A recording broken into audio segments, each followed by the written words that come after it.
Hi friends, welcome to Kishore sir daily current affairs classes. ఈరోజు మనము November 17, 2025 సంబంధించిన current affairs ను డిస్కస్ చేసుకుందాం. ఈరోజు కరెంట్ అఫైర్స్ లో భాగంగా మరి సైన్స్ అండ్ టెక్నాలజీ, అలాగే అవార్డ్స్, పుస్తకాలు, మరి హిస్టరీ సంబంధించిన అప్డేట్స్, మరి పాలిటిక్స్, ఎకానమిక్స్ సంబంధించిన అప్డేట్ విషయాలను మనం నవంబర్ 17 కరెంట్ అఫైర్స్ లో డిస్కస్ చేసుకుందాం. ఇందులో భాగంగా ఫస్ట్ వన్ చూసినట్లయితే, ఐరిస్ ఓ రోబో టీచర్.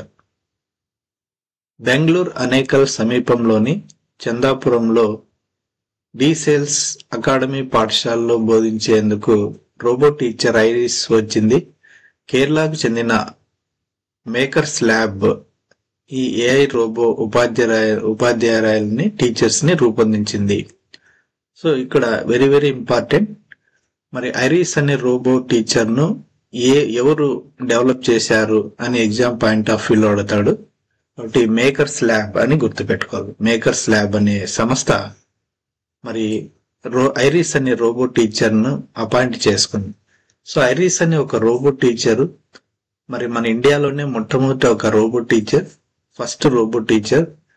ఈ రోబో టీచర్ ను మరి కేరళ రాష్ట్రమైన తిరువనంతపురంలో మొట్టమొదట మరి ఈ రోబోను అక్కడ ఉపయోగించుకోవడం, ఒక స్కూల్లో ఉపయోగించుకోవడం జరిగింది.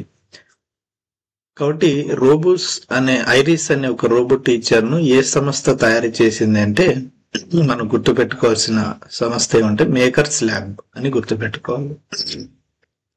ఈ ఏఐ రోబో ఉపాధ్యాయులను రూపొందించింది. విద్యార్థులు తల్లిదండ్రులకు ఐరిస్ ను శుక్రవారం పరిచయం చేయగా, సో ఇదంతా అవసరం లేదు.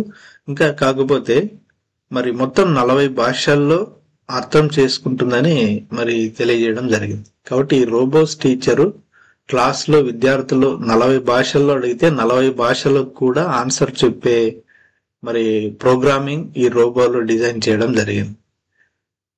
కాబట్టి మన దేశంలోనే మొట్టమొదటి రోబో టీచర్ ఏదంటే ఐరిస్. మరి ఏ రాష్ట్రం మొట్టమొదట ఈ ఐరిస్ అనే రోబో టీచర్ ను వినియోగించుకుంది మన దేశంలో అంటే కేరళ, తిరువనంతపురం అని గుర్తుపెట్టుకోవాలి. అలాగే మరి ఐరిస్ అనే రోబో టీచర్ ను ఏ సంస్థ డెవలప్ చేసింది అంటే మేకర్స్ ల్యాబ్ అని గుర్తుపెట్టుకోండి. Makers lab. ఓకే, ఎనఫ్, సరిపోతుంది. నెక్స్ట్ మరి ఇక్కడ సేమ్ కంటిన్యూషన్, దీని కంటిన్యూషన్ చూసినట్లయితే, iris India's first AI teacher robot. కాబట్టి మన దేశంలోనే మొట్టమొదటి ఏఐ టీచర్ ఏది అంటే ఐరిస్. వెరీ వెరీ ఇంపార్టెంట్, మన ఎగ్జామ్ పాయింట్ ఆఫ్ వ్యూలో అడుగుతాడు. ఐరిస్ అనే మరి మన దేశంలో మొట్టమొదటి ఏఐ రోబో టీచర్ ఏది అంటే ఐరిస్ అని గుర్తుపెట్టుకోవాలి. కాబట్టి Iris India first AI teacher robot. It is a ground breaking innovation in education developed by makers lab edutech. కాబట్టి మేకర్స్ ల్యాబ్ ఎడ్యుటెక్ వాళ్ళు దీన్ని డెవలప్ చేయడం జరిగింది. మరి India first robo teacher Iris అనేది, ఇది మొట్టమొదటి కేరళ రాష్ట్రంలో దీన్ని ఉపయోగించుకోవడం జరిగింది. సో ఈ రోబో ఇటీవల బెంగళూరులోని అనేకల్ సమీపంలోని చందాపూర్ అండ్ డీసేల్స్ అకాడమీ పాఠశాలలో బోధించేందుకు ఐరిస్ టీచర్ ను తీసుకొని రావడం జరిగింది. సో అందులో భాగంగా ఈ న్యూస్. నెక్స్ట్ కంటిన్యూషన్, మరి ఇంతవరకు కొన్ని రోబోస్ ప్రపంచవ్యాప్తంగా మరి గుర్తింపును తీసుకొచ్చాయి. మరి అలాంటి రోబోస్ గురించి ఇంకా మనం కొన్ని రోబోస్ గురించి డిస్కస్ చేసుకుంటే, మరి దేవిక అనే ఒక రోబో ఉంది. సో దేవిక అనే robo is an open source AI software engineer developed by Mufeed. Mufeed అనే సాఫ్ట్వేర్ ఇంజనీర్ దేవిక అనే ఒక ఏఐ సాఫ్ట్వేర్ ఇంజనీర్ ను డెవలప్ చేయడం జరిగింది. సో ఈ ముఫీద్ అనే ఈ ఏఐ సాఫ్ట్వేర్ ఇంజనీర్ దేవిక అనే సాఫ్ట్వేర్ ఇంజనీర్ ఏం చేస్తుందంటే ప్రోగ్రామింగ్ సోర్స్ కోడ్ ని డెవలప్ చేస్తుంది. ప్రోగ్రామింగ్ సోర్స్ కోడ్ ఇదే రాస్తుంది. సో ఏదైనా ఒక సాఫ్ట్వేర్ హ్యూమన్ మాదిరి డెవలప్ చేయాలంటే మరి అలాగా దేవిక అనే ఒక రోబో అనేది ఒక సాఫ్ట్వేర్ ఇంజనీర్ ఏ విధంగా అయితే సోర్స్ కోడ్ ని డెవలప్ చేస్తాడో సేమ్ యాజ్ ఇట్ ఈజ్ గా మరి అలాంటి సోర్స్ కోడ్ ని దేవిక అనే ఒక రోబో కూడా డెవలప్ చేస్తుంది. మరి it aims to reveal the capabilities of Devin. So మరి ఇది డెవిన్ అనే సాఫ్ట్వేర్ ఇంజనీర్, డెవిన్ అనే ఒక అనదర్ రోబో మాదిరిగా వర్క్ చేయడానికి మరి ముఫీద్ దీన్ని డెవలప్ చేయడం జరిగింది. The first fully autonomous A software engineer developed by Cognizant labs in the US.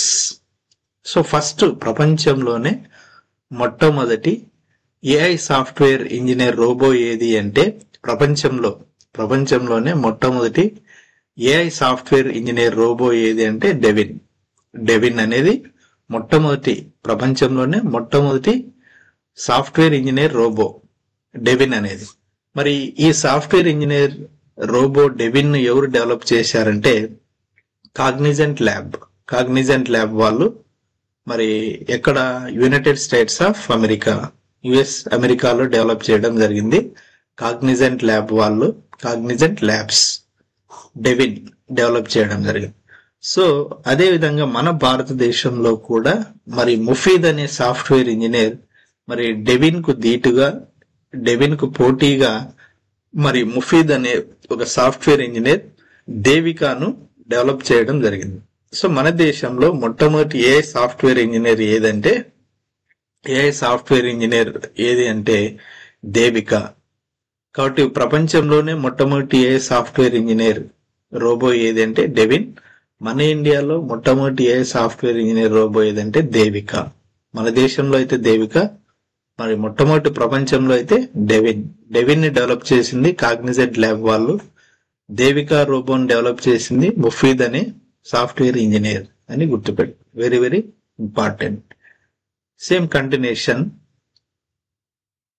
Robot Bandicoot. So ఇది మరి technology eliminates manual scavenging. So మరి Bandicoot is a revolutionary solutions developed by Genrobotic replace the hazards and manual savings of sewers and septic tanks. So Bandicoot అనేది ఇది ఒక రకమైన robo. ఇది ఒక scavenger మాదిరిగా మురికి గుంటల్లోకి దిగి మరి మురికిని క్లీన్ చేసే విధంగా ఈ రోబోని డిజైన్ చేయడం జరిగింది. ఇది ఒక స్కావెంజర్ మాదిరిగా మరి వర్క్ చేయడం జరుగుతుంది. కాబట్టి ఇలాంటి రోబోను కూడా మొట్టమొదటి మన దేశంలో ఏ రాష్ట్రం ఉపయోగించుకుంది బండికుట్ అనే రోబోను అంటే కేరళ రాష్ట్రమే అని చెప్పాలి. కాబట్టి బండికుట్ అనే రోబోను మొట్టమొదట ఏ రాష్ట్రంలో ఉపయోగించుకోవడం జరిగిందంటే కేరళ. మరి దీన్ని బండికుట్ అనే రోబోను డెవలప్ చేసిన సంస్థ ఏది అని కూడా ఎగ్జామ్ లో అడుగుతాడు. జెన్రోబాటిక్స్ అనే సంస్థ వాళ్ళు బండికుట్ అనే రోబోను డిజైన్ చేయడం జరిగింది. ఎందుకోసం అంటే మరి ఏదైనా విపత్తుల్లో గాని మరి ఏదైనా మాన్యువల్ స్కావెంజింగ్ ఆఫ్ స్కావెర్స్ లేదా సెప్టిక్ ట్యాంక్స్ లో దిగి మురికిని ఎత్తివేయడానికి, ఇలాంటి సందర్భంలో మనిషి చేయలేని పనులను మరి బండికుట్ అనే రోబోట్ ద్వారా చేసుకోవడం జరుగుతుంది. కాబట్టి ఇటీవల బండికుట్ అనే రోబోను ఏ రాష్ట్రం ఉపయోగించుకుందంటే కేరళ. దీన్ని డెవలప్ చేసిన సంస్థ ఏది, బండికుట్ అనే రోబోను డెవలప్ చేసిన సంస్థ ఏదంటే జెన్రోబాటిక్స్ అనే సంస్థ.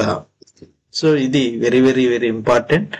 మరి ఇటీవల 2023 సంవత్సరంలో దీన్ని గ్రూప్ 2 ప్రిలిమ్స్ ఎగ్జామ్ లో మరి ఈ బిట్ అడగడం జరిగింది. బండికుట్ అనే రోబోట్ గురించి అడగడం జరిగింది. Okay, next continuation. మరి ఒక రోబోని చూసినట్లయితే సోఫియా అనేది కూడా ఇది కూడా రోబోనే. మరి దీని యొక్క ఇంపార్టెన్స్ ప్రత్యేకత ఏమిటంటే Sophia is the humanoid robot. So Sophia అనేది humanoid robot developed by Hanson Robotics. మరి సోఫియా అనే రోబోని ఎవరు డెవలప్ చేశారంటే హాన్సన్ రోబోటిక్స్ వాళ్ళు డెవలప్ చేశారు. is a symbol of artificial intelligence and robotics. The first robot to receive Saudi Arabian citizenship under the United Nations Development Program's Innovation Campaign title. అంటే ప్రపంచంలోనే మొట్టమొదటి మరి పౌరసత్వం పొందిన రోబో ఏది అంటే సోఫియా. ఇంతవరకు మరి ప్రపంచంలోనే ఒక రోబోకి పౌరసత్వం కల్పించిన దేశం ఏది అన్న దేశం ఏది అన్నా కూడా మనం గుర్తుపెట్టుకోవాలి. దేశం ఏదంటే సౌదీ అరేబియా. కాబట్టి సౌదీ అరేబియా అనే ఒక దేశము మిడిల్ ఈస్ట్ కంట్రీ మరి ఒక సోఫియా అనే హ్యూమనాయిడ్ రోబోకి తన దేశం యొక్క సౌదీ అరేబియా దేశం యొక్క పౌరసత్వాన్ని ఇవ్వడం జరిగింది. కాబట్టి ప్రపంచంలోనే ఒక సోఫియా అనే హ్యూమనాయిడ్ రోబోట్ కి పౌరసత్వం కల్పించిన దేశం ఏది అంటే సౌదీ అరేబియా. సౌదీ అరేబియా అని గుర్తుపెట్టుకోండి. Saudi Arabia capital city Muscat అనేది కూడా గుర్తుపెట్టుకోవాలి. మరి ఈ విధంగా మనము రోబోట్స్ గురించి మనం డిస్కస్ చేసుకునేటప్పుడు ఇవి ఇప్పుడు రీసెంట్ గా ఒక 2-3 ఇయర్స్ లో ఇవి ఎక్కువగా పాపులర్ అయినాయి. ఎగ్జామ్ పాయింట్ ఆఫ్ వ్యూ లో కూడా ఎక్కువగా అడగడానికి అవకాశం ఉంది.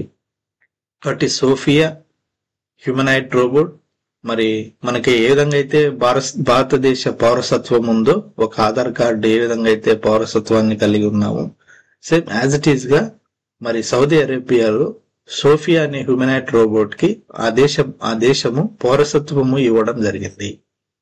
కాబట్టి సోఫియా సౌదీ అరేబియా మరి సిటిజన్షిప్ పొందడం జరిగింది. మరి అలాగే బండికుట్ రోబో మరి స్కావెంజర్ గా పనిచేస్తుంది కేరళ రాష్ట్రంలో. తర్వాత ఐరిస్ టీచర్, ఇది కూడా కేరళ రాష్ట్రంలో టీచర్ గా పనిచేస్తున్న రోబో. తర్వాత Devika, it is A open source AI robotics software engineer గా వర్క్ చేస్తుంది మన ఇండియాలో. అయితే అదే ప్రపంచంలో మొట్టమొదటి ఏఐ సాఫ్ట్వేర్ ఇంజనీర్ అంటే డెవిన్ కాగ్నిజెంట్ ల్యాబ్ వాళ్ళు డెవలప్ చేయడం జరిగింది. సో ఈ విధంగా మనకి రోబోట్స్ గురించి అడిగినప్పుడు ఇవి ఒక 2-3 ఇయర్స్ లో ప్రపంచ వ్యాప్తంగా మరి మంచి గుర్తింపు తెచ్చుకున్న రోబోట్స్ గా గుర్తించబడ్డాయి. కాబట్టి ఇలాంటి రోబోట్స్ ను మనం గుర్తు పెట్టుకుంటే ఎగ్జామ్ పాయింట్ ఆఫ్ వ్యూ లో అడగడానికి ఎక్కువ అవకాశం ఉంటుంది. Okay, next we will go to next topic. ఏపీలో ఐటీ సంబంధిత సర్వీసులు, ఏపీలో ఐటీ ఎనేబుల్డ్ సర్వీసెస్. సో మన రాష్ట్ర ప్రభుత్వంలో మరి ఐటీ ఎనేబుల్డ్ సర్వీసెస్ ఏమేమి ఉన్నాయి, మరి ఇంతకుముందు ఏమేమి ఐటీ ఎనేబుల్డ్ సర్వీసెస్ ఇంప్లిమెంట్ చేశామనే దాని గురించి మనం డిస్కస్ చేసుకుంటే, మరి ఫస్ట్ వన్ ఈ సేవ.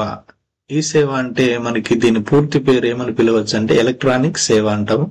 ఇది ఉమ్మడి రాష్ట్రంలో మొదటి ఈ సేవా కేంద్రాన్ని 1999 లో డిసెంబర్ లో హైదరాబాద్ లోని బంజారా హిల్స్ ప్రాంతంలో ప్రారంభించడం జరిగింది. కాబట్టి ఈ సేవ అనే ఎలక్ట్రానిక్ సేవ అనే ఈ కార్యక్రమాన్ని మరి అప్పటి రాష్ట్ర ప్రభుత్వం చంద్రబాబు నాయుడు గారు సీఎం గా ఉన్న కాలంలో ఉమ్మడి రాష్ట్రంలో హైదరాబాద్ లోని బంజారా హిల్స్ ప్రాంతంలో 1999 సంవత్సరంలో ప్రారంభించారు.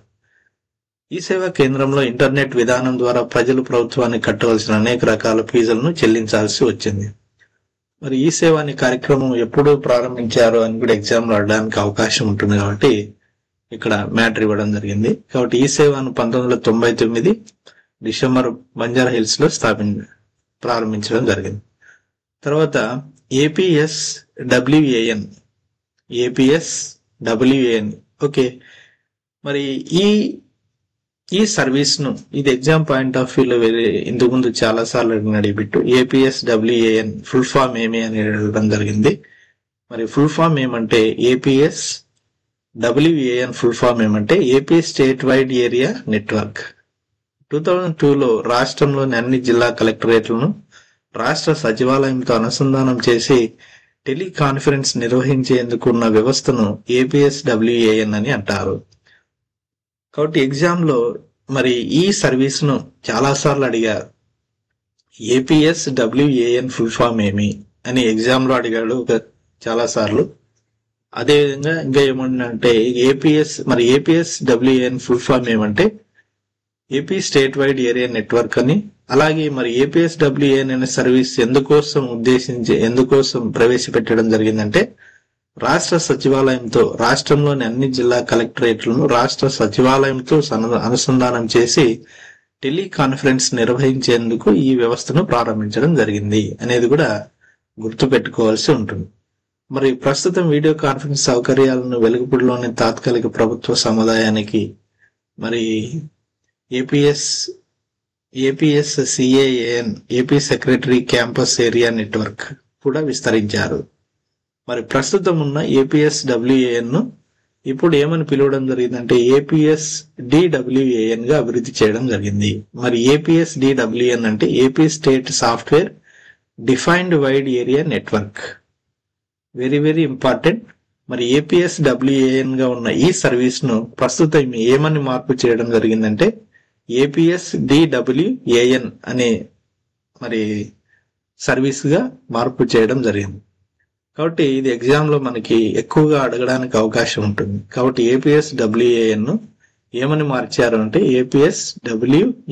ఏపీఎస్డబ్ల్యూఏఎన్ ను ఏమనిగా మార్చారంటే ఏపీఎస్డిడబ్ల్యూఏఎన్ గా అభివృద్ధి చేయడం జరిగింది.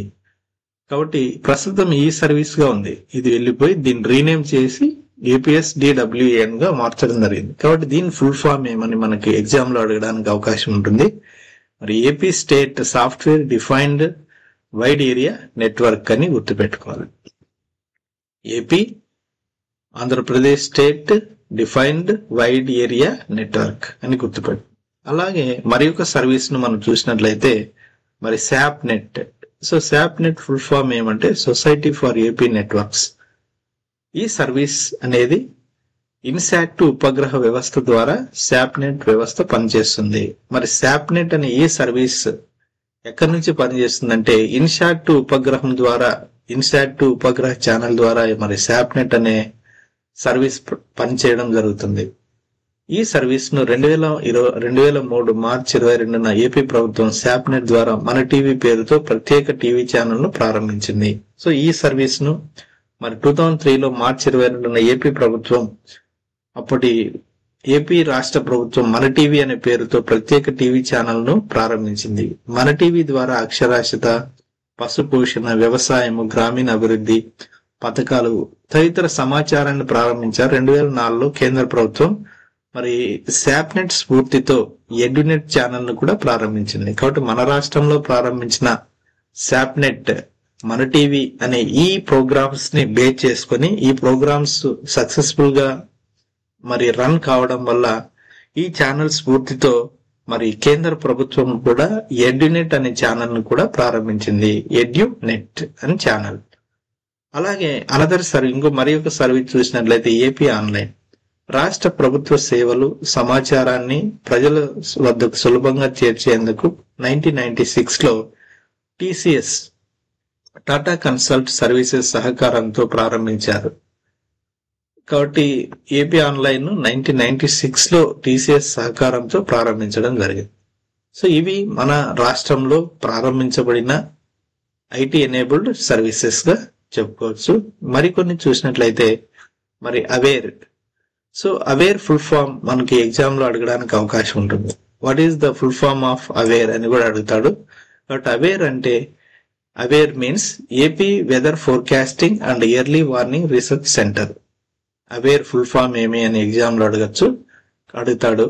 కాబట్టి AP weather forecasting and early warning research centre. మరి ఏపీ వాతావరణ అంచనా ముందస్తు హెచ్చరిక పరిశోధన కేంద్రమును 2017లో మార్చి 15 ఇస్రో సహకారంతో రియల్ టైమ్ గవర్నెన్స్ కింద ఏపీ ప్రభుత్వం స్థాపించడం జరిగింది. కాబట్టి ఈ ఐటీ ఎనేబుల్డ్ సర్వీసెస్ ను ఎప్పుడు ప్రారంభించారంటే 2017 మార్చి 15. ఎవరి సహకారంతో ప్రారంభించడం జరిగిందంటే ఇస్రో సహకారంతో. ఇస్రో ఫుల్ ఫామ్ ఏమి ఇండియన్ స్పేస్ రీసెర్చ్ ఆర్గనైజేషన్. ఇది బెంగళూరు కేంద్రంగా పనిచేస్తుంది.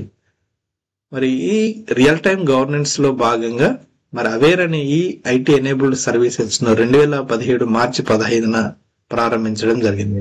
దీని యొక్క ముఖ్య ఉద్దేశం మరి ఏం చేస్తుందంటే అవేర్ బృందం శీతోష్ణ స్థితి, గాలి నాణ్యత, స్టేషన్ స్థాయి వాతావరణము, నదీ ప్రవాహము, వ్యవసాయ సలహాలు, సముద్ర పరిస్థితి, తుఫాన్ లాంటి అంశాలను నిరంతరం అంచనా వేసి ప్రజలను అప్రమత్తం చేయడానికి సహాయం పడుతుంది అవేర్ అనే ఈ ఐటీ ఎనేబుల్డ్ సర్వీసెస్.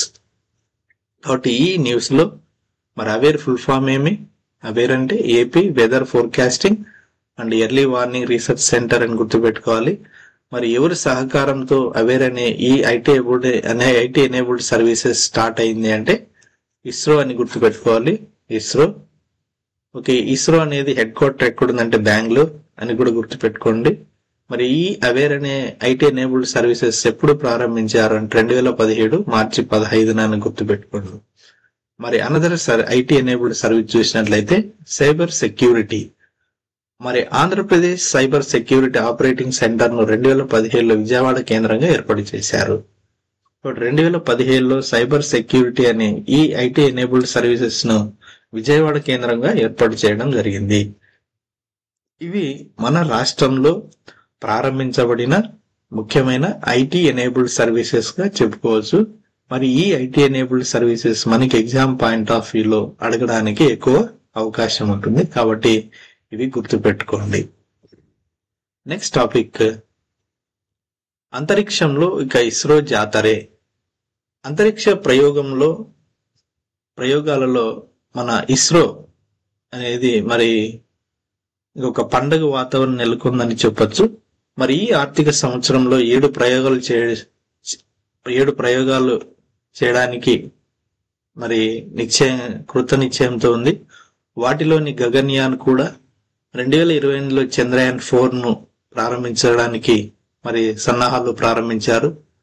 మరి ఈ విషయాలను ఆ సంస్థ చైర్మన్ అయినటువంటి వి నారాయణన్ గారు వెల్లడించడం జరిగింది. కాబట్టి వెరీ వెరీ ఇంపార్టెంట్. ఇస్రో ప్రస్తుత చైర్మన్ ఎవరు అని ఎగ్జామ్ లో అడతాడు. ఇస్రో ప్రస్తుత చైర్మన్ ఎవరు అంటే వి నారాయణన్ అని గుర్తుపెట్టుకోండి. వి నారాయణన్. ఇస్రో ఎక్కడుంది అంటే బెంగళూరు. ఇస్రో ఫుల్ ఫామ్ ఏమి? Indian space research organisation.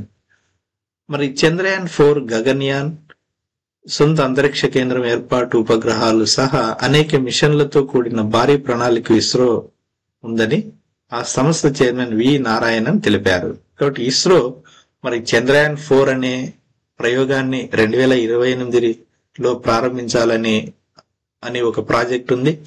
అలాగే మన అంతరిక్ష చరిత్రలోనే మానవ సహిత యాత్ర అయినటువంటి గగన్యాన్ అనే ప్రాజెక్ట్ ను కూడా మరి ప్రారంభించాలని సంకల్పించింది. అలాగే స్పేస్ అంటే స్పేస్ లో సొంత అంతరిక్ష కేంద్రం ఏర్పాటు చేసుకోవాలి అనే ఆలోచనతో కూడా ఉంది. మరి ఈ విషయాలన్నీ కూడా మరి త్వరలో కంప్లీట్ చేయడానికి మేము సిద్ధంగా ఉన్నాము అని ఇస్రో చైర్మన్ ప్రకటించడం జరిగింది. వి నారాయణన్ గారు ప్రకటించడం జరిగింది. కాబట్టి ప్రస్తుత ఆర్థిక సంవత్సరం ముగిసేలోపు 7 ప్రయోగాలు చేయాలని లక్ష్యంతో పెట్టుకున్నామని వి నారాయణ తెలిపారు. వీటిలో పిఎస్ఎల్వి, గగన్యాన్ మిషన్ తో పాటు ఒక వాణిజ్య కమ్యూనికేషన్ ఉపగ్రహం కూడా ఉంది. పూర్తిగా దేశీయ ప్రైవేట్ పరిశ్రమలు తయారు చేసిన పిఎస్ఎల్వి ప్రయోగం ఇందులో ఉంటుంది. 2028 నాటికి చంద్రుడి నుంచి మట్టి నమూనాను సేకరించాలని, ఈ భూమిపైకి తీసుకురావడమే లక్ష్యంగా చంద్రయాన్ 4 మిషన్ ను చేపడుతున్నామని పేర్కొన్నారు. అంటే 2028 నాటికి చంద్రయాన్ 4 ను ప్రారంభించి మరి చంద్రునిలో ఉన్న మట్టిని మరి భూమిపైకి తీసుకొని రావడమే మరి చంద్రయాన్ 4 యొక్క ముఖ్యమైన లక్ష్యం అని వి నారాయణన్ గారు వెల్లడించడం జరిగింది. అలాగే మరి స్పేస్ లో భారతదేశం కంటూ ఒక ప్రత్యేక అంతరిక్ష కేంద్రం ఏర్పాటు చేయడానికి కూడా కృషి చేస్తున్నామని మరి కసరత్తు చేస్తున్నామని వి నారాయణ గారు తెలిపారు. 2028 నాటికి 5 మాడ్యూల్స్ ను కక్షలో ఉంచుతాము. ఇది పూర్తి అయితే అంతరిక్ష కేంద్రం ఏర్పాటు చేసుకునే 3వ దేశంగా భారతదేశం అవతరిస్తుంది. కాబట్టి 2028 నాటికి 5 మాడ్యూల్స్ ను కక్షలో ఉంచితే ఇది పూర్తిగా అంతరిక్ష కేంద్రం ఏర్పాటు చేసుకోవడానికి మరి భారత్ 3వ దేశం అవుతుందని చెప్పొచ్చు. మరి ఇంతకు ముందు జపాన్ అంతరిక్ష సంస్థ జాక్సాతో కలిసి చేపట్టిన లూపెక్స్ మిషన్ కూడా ఈ ప్రణాళికలో ఉంది. ఇక్కడ మరి ఎగ్జామ్ లో మనకి అడగడానికి అవకాశం ఉంది. జాక్సా అనే మరి అంతరిక్ష సంస్థ అనేది ఏ దేశానికి చెందినది అంటే జపాన్. మనం ఇస్రో అని అంటున్నాము. ఇస్రో అంటే ఇండియా అని చెప్పుకోవాలి. అలాగే జపాన్ అంతరిక్ష సంస్థ ఏది అంటే జాక్సా. అలా ఇండియా అంతరిక్ష కేంద్రం అంటే ఇస్రో. ఎలాగో జపాన్ కు జాక్సా. కాబట్టి జాక్సా అనే అంతరిక్ష కేంద్రం ఏ దేశానికి సంబంధించినది అంటే జపాన్ అని గుర్తుపెట్టుకుంది. సో ఈ విధంగా మనకి ఎగ్జామ్ పాయింట్ ఆఫ్ వ్యూలో మరి అడగడానికి అవకాశం ఉంది. కాబట్టి డిసెంబర్లో మనకి ఇస్రో మరి 2 రాకెట్లను మరి నింగిలోకి ప్రయోగించడానికి సిద్ధంగా ఉంది. ఒకటి బ్లూ బర్డ్ అనే రాకెట్, ఇంకోటి వచ్చి మరి US4 US4 అని చెప్పుకోవచ్చు, ఎన్విరాన్మెంటల్ సంబంధించింది. ఇది మరి ఇస్రోకి సంబంధించిన news. Next topic same continuation. మరి the space station in the solar system included అంటే మనకు ఇస్రో ఇప్పుడు ప్రపంచంలో అంతరిక్ష స్పేస్ స్టేషన్లు ఉన్న దేశాలు కొన్ని మాత్రమే ఉన్నాయి. వాటిలో ఫస్ట్ వన్ చూసినట్లయితే America, international space station ISS అంటాము, ఇంటర్నేషనల్ స్పేస్ స్టేషన్. దీంట్లో collaborative effort involving multiple nations including United States, Russia, మరి Europe, Japan, Canada. It serves performs scientific experiments and technology development. కాబట్టి ISS అంటేనే మరి ISS అంటే international space station. ఈ space station మరి చాలా దేశాలు ఈ స్టేషన్ సంబంధించిన United States, Russia, Europe, Japan, Canada ఇవన్నీ కూడా కలిసి మరి ISS లో భాగస్వామిగా ఉండడం జరిగింది. తర్వాత next Tiangong space station. Exam లో అడుగుతారు, టియాంగాంగ్ స్పేస్ స్టేషన్ ఏ దేశానికి సంబంధించింది అంటే China. Tiangong space station developed by China country. Okay, it has been in orbit since June 2022 and is designed for crowd missions and experiments. అంటే అక్కడ ప్రయోగాలు చేయడానికి China దేశము టియాంగాంగ్ అనే స్పేస్ స్టేషన్ ని డెవలప్ చేసింది. అలాగే salute series, the first Soviet space station salute 1 was launched in 1971 and hosted the first crew of ill-fated Soyuz 11 mission. So salute అనే సిరీస్ ను మరి సోవియట్ యూనియన్ ఫస్ట్ టైం 1971 లో develop చేయడం జరిగింది. ఇది రష్యాకు మరి సంబంధించిన చెప్పొచ్చు. అయితే ఇది ప్రస్తుతం వర్క్ చేయడం లేదు. మరి next Skylab. So Skylab, it is the first American space station launched in 1973, was designed for scientific purpose. ఇది కూడా సైంటిఫిక్ పర్పస్. అయితే స్కైలాబ్ అంటే మనం అమెరికా అని గుర్తుపెట్టుకోవాలి, సెల్యూట్ అంటే రష్యా అని గుర్తుపెట్టుకోవాలి, టియాంగాంగ్ అంటే చైనా సంబంధించిన, ISS అంటే ఇప్పుడు లేటెస్ట్ గా పనిచేస్తున్నది ISS అమెరికా అని గుర్తుపెట్టుకోండి. కాబట్టి ఇవన్నీ కూడా మరి అంతరిక్ష కేంద్రాలు. మరి స్కైలాబ్, సెల్యూట్ అనేవి రెండు పనిచేయడం లేదు. ప్రస్తుతం అమెరికాదైతే ఇంటర్నేషనల్ స్పేస్ స్టేషన్ ISS, మరి చైనాదైతే TSS టియాంగ్ స్పేస్ స్టేషన్ పనిచేస్తున్నాయి. మరి Russia is developing Russian orbit service station. మరి రష్యాకు ప్రస్తుతం ఒక అంతరిక్ష కేంద్రాన్ని నిర్మిస్తుంది. దాని పేరు ఇక్కడ ఏమంటామంటే రోసా అని అంటాం. ROSS. So ROSS means Russian orbital service station. మరి with constructed expected to begin in 2027 and the first crewed flights planned for 2028. So ఇది మరి 2027 నాటికి రోసా అనే అంతరిక్ష కేంద్రాన్ని ప్రారంభించడానికి మరి రష్యా దేశం సిద్ధంగా ఉందని చెప్పొచ్చు. కాబట్టి రోసా అనే అంతరిక్ష కేంద్రము ఏ దేశానికి సంబంధించింది అంటే రష్యా. ఓకే, అలాగే the name space stations in India. మరి మన భారతదేశం కూడా ఇలాంటి స్టేషన్స్ అంతరిక్ష కేంద్రాలను మరి ఏర్పాటు చేయడానికి మరి సిద్ధంగా ఉంది. అందులో భాగంగా మన దేశానికి సంబంధించిన అంతరిక్ష కేంద్రాన్ని ఏమని పిలవడం జరుగుతుందంటే భారతీయ అంతరిక్ష స్టేషన్, BIS, భారతీయ అంతరిక్ష స్టేషన్ గా పిలవడం జరుగుతుంది. It is plan to be in India first modular space station developed by the Indian space research organisation and is expected to launched by 2028. So మరి భారతీయ అంతరిక్ష స్టేషన్ అని, ఈ అంతరిక్ష కేంద్రాన్ని ఇస్రో అనే సంస్థ 2028 నాటికి ప్రారంభించడానికి మరి సన్నాహాలను ప్రారంభించడం జరిగింది. కాబట్టి మన అంతరిక్ష కేంద్రం యొక్క పేరు ఏం పేరు అని కూడా ఎగ్జామ్ లో అడుగుతాడు. భారతీయ అంతరిక్ష స్టేషన్ BAS. ఇది ఏ సంవత్సరం నాటికి లాంచ్ చేయడానికి ఇస్రో మరి ప్రణాళికను రచిస్తుంది అన్నా కూడా మరి 2028 నాటికి ఇది రెడీ అవుతుందని ఇస్రో ప్రకటించడం జరిగింది. కాబట్టి భారతీయ అంతరిక్ష స్టేషన్ అంటే ఇండియా గాని అంతరిక్ష కేంద్రము, మరి రోసా అంటే రష్యాకు సంబంధించిన అంతరిక్ష కేంద్రము, స్కైలాబ్ అంటే ఇది అమెరికన్ స్పేస్ స్టేషన్. ఇది ప్రస్తుతం ఇది పనిచేయడం లేదు, దీన్ని డిమాలిష్ చేయడం జరిగింది. అలాగే సెల్యూట్ సిరీస్ లో కూడా ఇది రష్యాకు సంబంధించింది, ఇది కూడా ప్రస్తుతం పనిచేయడం లేదు. అలాగే Tiangong space station, it is operated by చైనాకు సంబంధించినది. ఓకే, మరి ఇంటర్నేషనల్ స్పేస్ స్టేషన్ ఇది అమెరికా మరి యూరోపియన్ కంట్రీస్ సంబంధించిన స్పేస్ స్టేషన్ గా మనం ఇక్కడ చెప్పుకోవచ్చు. సో ఇవి మరి స్పేస్ లో వివిధ దేశాలు నిర్మిస్తున్న అంతరిక్ష కేంద్రాలు. Very very very important. Okay, next topic Dalai Lama జీవిత కథ ఆవిష్కరణ. ప్రముఖ బౌద్ధ ఆధ్యాత్మిక గురువు 14వ దలైలామా జీవితంపై హైదరాబాద్కు చెందిన పాత్రికేయుడు అరవింద్ యాదవ్ హిందీలో అనస్వర్ పేరుతో రచించిన పుస్తకాన్ని కేంద్ర మాజీ మంత్రి, కాశ్మీర్ రాజవంశ వారసుడు కరణ్ సింగ్ ఆదివారం ఆవిష్కరించడం జరిగింది. తొలి ప్రతిని కేంద్ర మాజీ మంత్రి, భాజపా సీనియర్ నేత మురళీ మనోహర్ జోషికి అందించారు. ఒకటి ప్రముఖ బౌద్ధ ఆధ్యాత్మిక గురువు దలైలామా 14వ దలైలామా జీవితంపై ఒక పుస్తకాన్ని రచించారు. ఎవరు అంటే మరి హైదరాబాద్కు చెందిన పాత్రికేయుడు అరవింద్ యాదవ్ గారు రచించడం జరిగింది. మరి హిందీలో రచించారు. ఆ పుస్తకం పేరు ఏం పేరంటే అనస్వర్ అనే పేరుతో పుస్తకాన్ని రచించారు. ఎగ్జామ్ లో మనకి ఇటీవల ప్రముఖ బౌద్ధ ఆధ్యాత్మిక గురువు 14వ దలైలామా జీవితంపై మరి హైదరాబాద్కు చెందిన పాత్రికేయుడు అరవింద్ యాదవ్ రచించిన పుస్తకం ఏది అని కూడా అడుగుతాడు.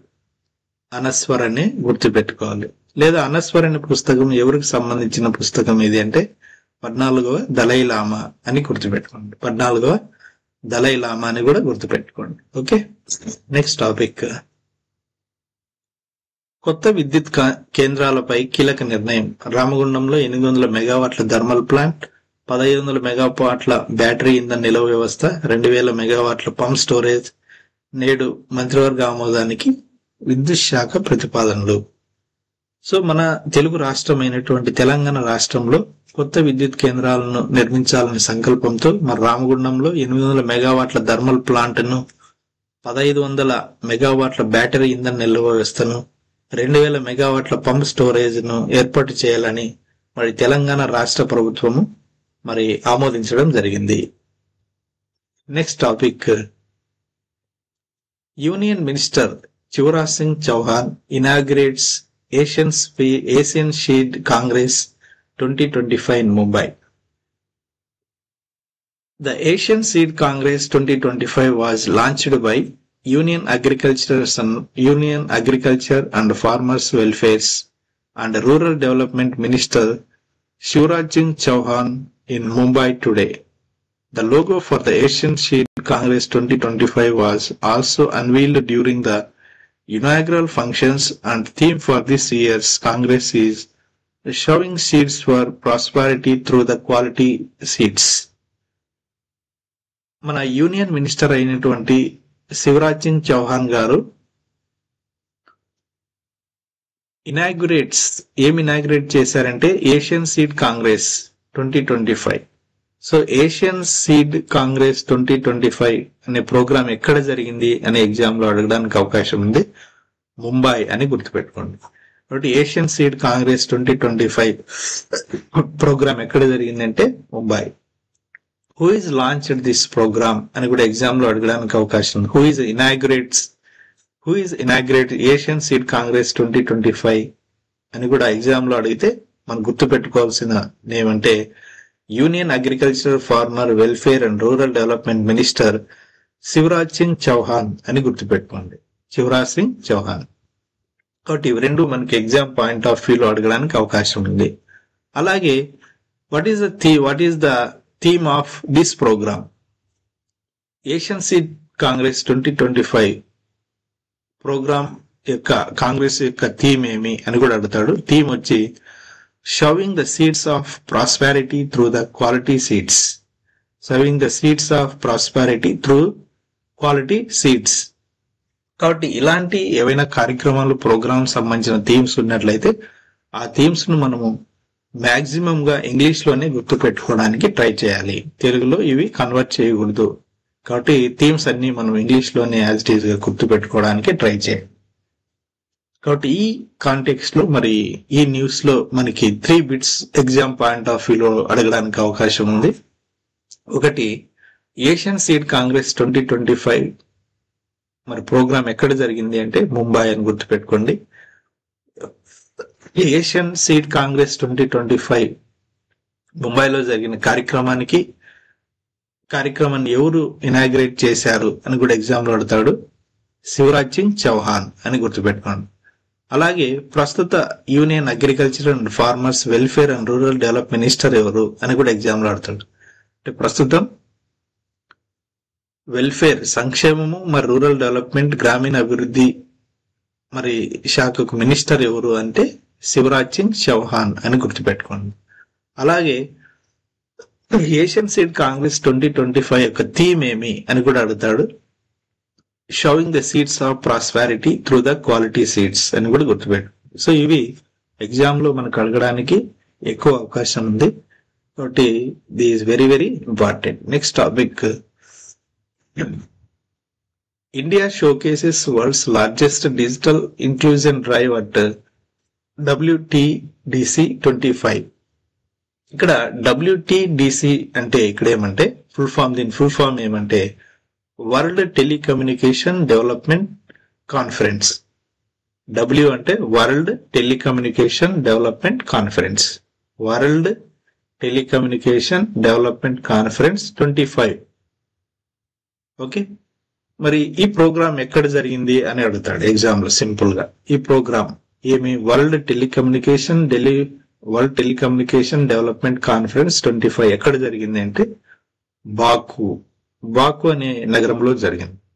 సో బాకు అనే నగరం మరి ఏ దేశానికి క్యాపిటల్ సిటీ అంటే అజర్బైజాన్ అనే దేశం యొక్క క్యాపిటల్ సిటీ ఏమంటే బాకు.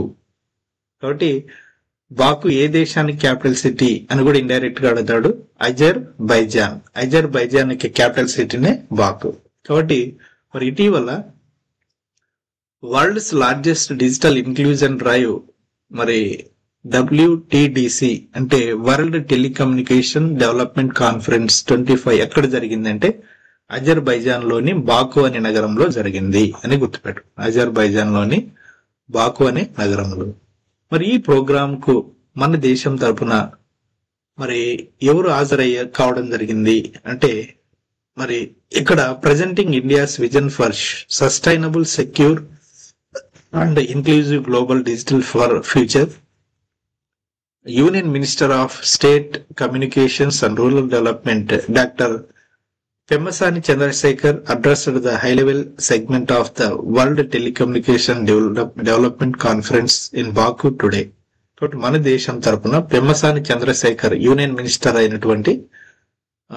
Minister of state for communications and rural development minister అయినటువంటి పెమ్మసాని చంద్రశేఖర్ ఈ ప్రోగ్రామ్ కు అటెండ్ కావడం జరిగింది. కాబట్టి మన దేశం నుంచి వరల్డ్ టెలికమ్యూనికేషన్ డెవలప్మెంట్ కాన్ఫరెన్స్ బాకు అనే ప్రోగ్రామ్ కు ఎవరు అటెండ్ కావడం జరిగిందంటే డాక్టర్ పెమ్మసాని చంద్రశేఖర్ ఏ శాఖకు మినిస్టర్ అంటే union minister of state communications కు అండ్ రూరల్ డెవలప్మెంట్ కు సహాయ మంత్రిగా పనిచేయడం జరుగుతుంది. ఓకే, ఇది దీనికి సంబంధించి. Next topic, India UK joint military training exercise Ajay warrior 25 commenced in Rajasthan. The 8th edition of India UK Joint Military Exercises Ajay Warrior 25.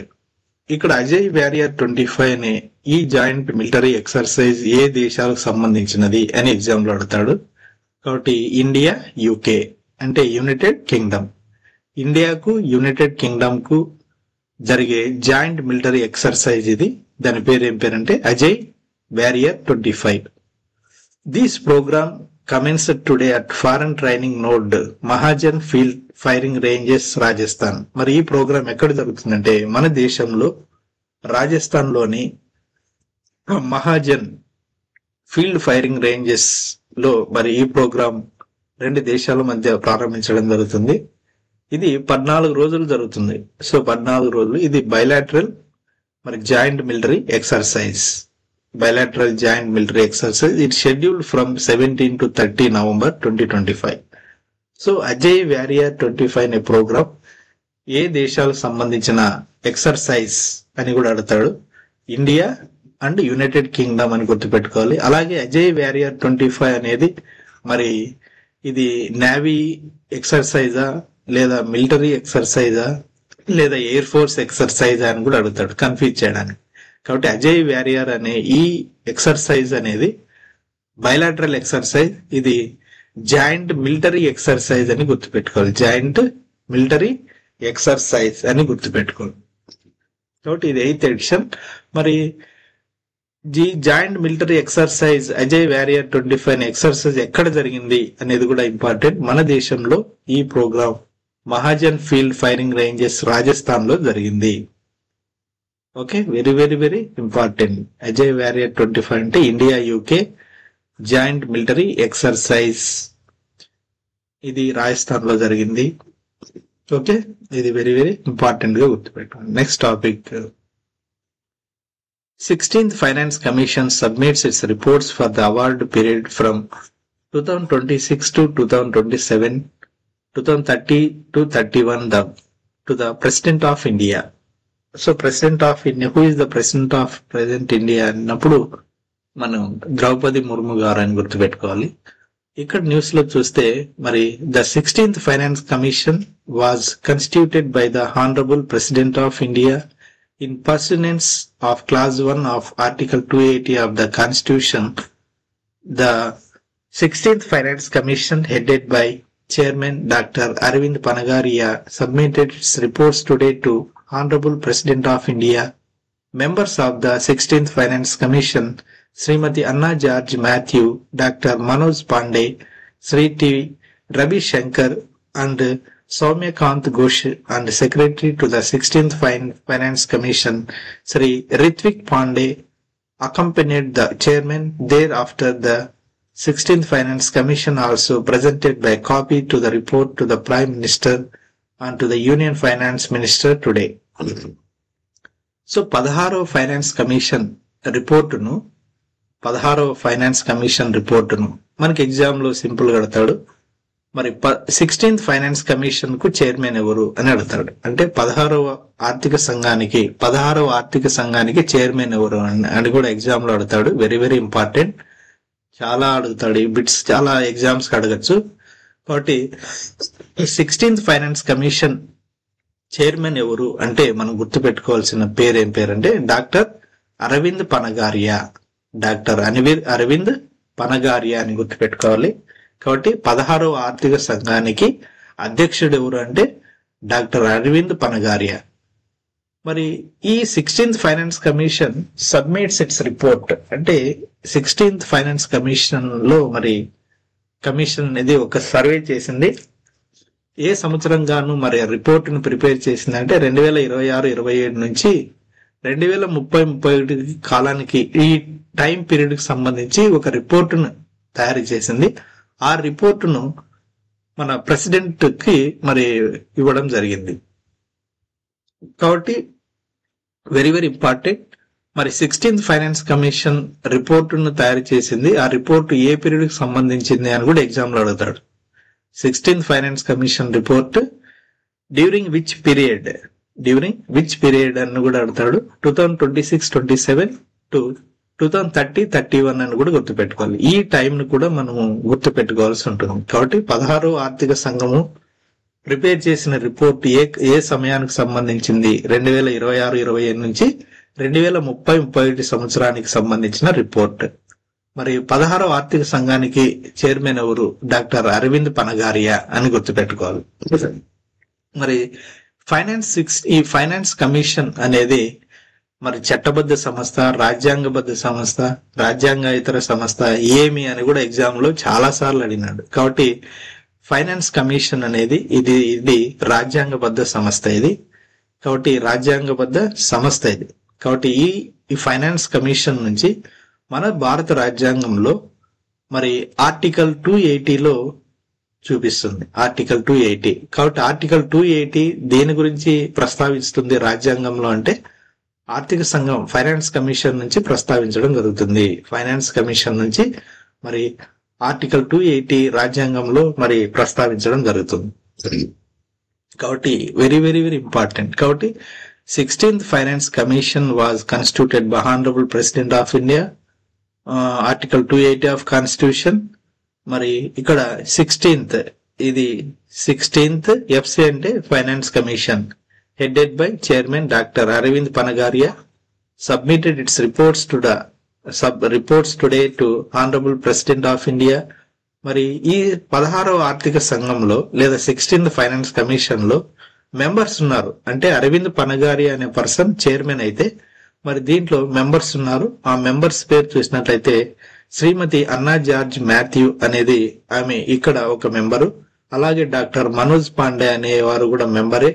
అలాగే డాక్టర్ శ్రీ టి రవిశంకర్ అనే మెంబర్, తర్వాత డాక్టర్ సౌమ్యకాంత్ ఘోష్ కూడా member, and secretary to the మరి వీళ్ళంతా కూడా members.